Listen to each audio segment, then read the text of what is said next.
সংগ্রামী সাথী এবং বন্ধুগণ, এই বছর অগাস্ট মাসের 6 তারিখ খুনি হাসিনাকে ফেরতের দাবিতে আমার দল জাসপার পক্ষ থেকে ভারতীয় দূতাবাস ঘেরাও করতে এসেছিলাম। সেদিন বাড্ডার মোড়ে আমাদেরকে পুলিশ থামিয়ে দিয়েছিল। আজকে আরো বহুদূর এগিয়ে এসেছি। এখানে থামবো না, দূতাবাসে ঢুকে যাবো ইনশাআল্লাহ।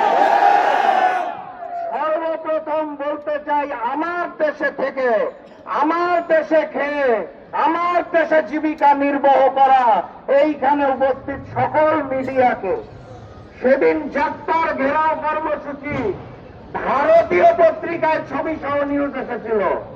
বাংলাদেশের জাতীয় দৈনিক 2টা ব্যতীত কেউ ছাপতে সাহস পায় না।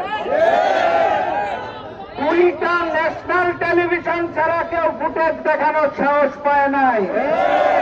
বাংলাদেশের মিডিয়াকে বলতে চাই, বাংলাদেশে থেকে বাংলাদেশে ভারতের গোলামি আমরা মেনে নেব না।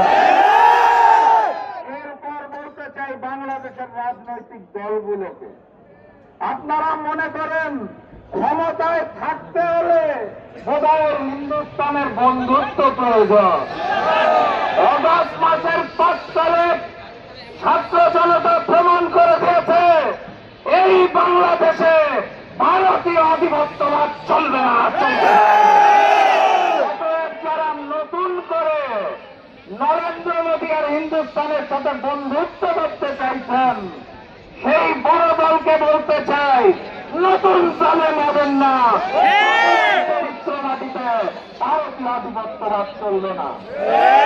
সর্বশেষ আমি হিন্দুস্তানকে বলতে চাই, আমার দেশের সীমান্তে হত্যা চলবে না, অবৈধ পুঁজি চলবে না, 54টি অভিন্ন নদীর পানির ন্যায্য